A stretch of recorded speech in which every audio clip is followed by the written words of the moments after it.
पश्चिमी देशों से मिले पावर बूस्टर के बाद यूक्रेन आक्रामक हो गया है।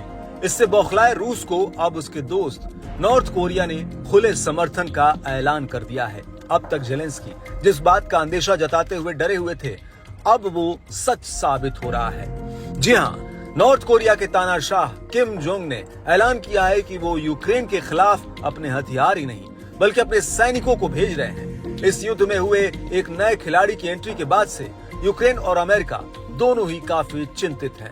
यही वजह है कि किम को रोकने के लिए अमेरिका को अब चीन के सामने गुहार लगानी पड़ रही है। यहाँ ये कहना गलत नहीं होगा कि उत्तर कोरिया से अपनी दोस्ती को मजबूत करने के लिए रूस पूरी ताकत से लगा है। कई मौकों पर दोनों देश के नेता आपस में मिल चुके हैं। दोनों देशों के बीच कई बड़े सैन्य समझौते पर हस्ताक्षर हो चुके हैं। किम जोंग के यूक्रेन के खिलाफ युद्ध में रूस को खुला समर्थन देने से अमेरिका से लेकर नेटो तक खलबली मच गई है।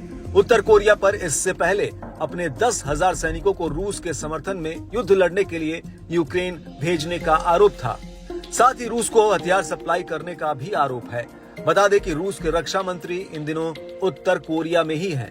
किम जोंग ने रूस के रक्षा प्रमुख से मुलाकात के दौरान कहा कि उनका देश यूक्रेन में जारी युद्ध में रूस का हमेशा समर्थन करेगा।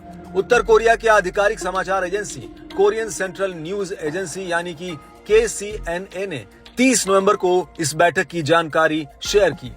रूसी सैन्य प्रतिनिधि मंडल, जिसका नेतृत्व रक्षा मंत्री आंद्रेई बेलोसोव कर रहे थे, शुक्रवार को उत्तर कोरिया पहुंचे। ये यात्रा ऐसे समय में हुई है जब दोनों देशों के बीच सैन्य सहयोग को लेकर अंतर्राष्ट्रीय स्तर पर चिंता बढ़ रही है। वहीं एक रिपोर्ट में यह भी दावा किया गया कि नॉर्थ कोरियाई सैनिकों के जंग में शामिल होने से रूस को यूक्रेनी इलाकों पर तेजी से कब्जा करने में कामयाबी मिली है। यही वजह है कि अब अमेरिका नॉर्थ कोरिया को रोकने के लिए चीन से गुहार लगा रहा है। दरअसल आरोप है कि किम जोंग ने यूक्रेन के खिलाफ रूस को न केवल हथियार सौंपे हैं बल्कि नॉर्थ कोरियाई सैनिकों को भी जंग के मैदान में लड़ने के लिए भेजा है। बताते चले कि रूस और उत्तर कोरिया के बढ़ते रिश्ते यूक्रेन युद्ध और अंतर्राष्ट्रीय डिप्लोमेसी के लिए एक नया चुनौतीपूर्ण मोड़ है। उत्तर कोरिया ने पहले से ही यूक्रेन पर रूस के आक्रमण का समर्थन किया है, जिसके बाद से पश्चिमी देशों के साथ साथ संयुक्त राष्ट्र ने भी इस सहयोग पर कड़ी नजर रखी है। विशेषज्ञों का मानना है कि किम जोंग की ये साझेदारी तनाव को और बढ़ा सकती है। वहीं अमेरिका का कहना है कि 8,000 उत्तर कोरियाई सैनिक यूक्रेन की सीमा के पास रूस में हैं और आने वाले दिनों में यूक्रेनी सैनिकों के खिलाफ क्रेमलिन की लड़ाई में मदद करने की तैयारी कर रहे हैं। हालांकि चीन ने अभी तक इस कदम पर सार्वजनिक रूप से कोई टिप्पणी नहीं की है।